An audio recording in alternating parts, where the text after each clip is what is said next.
बजलई बारो त खाए लगलई दही बारा।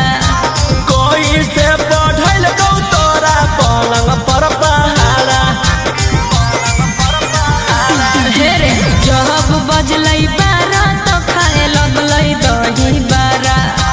कोई से बढ़ल गौ तोरा पलंग पर पहाड़ा। देई देला कौदहर द पोरे पोरे गे करी देला कौ कमर कम जोरे गे।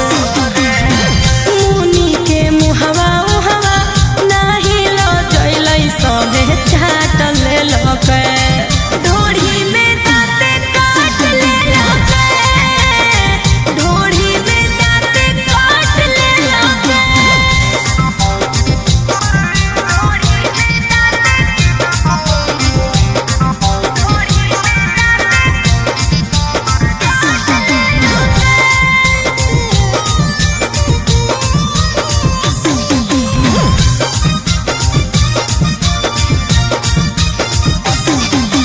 भीज करा देलकौ तोरा दू तलवा पर के बोलवा।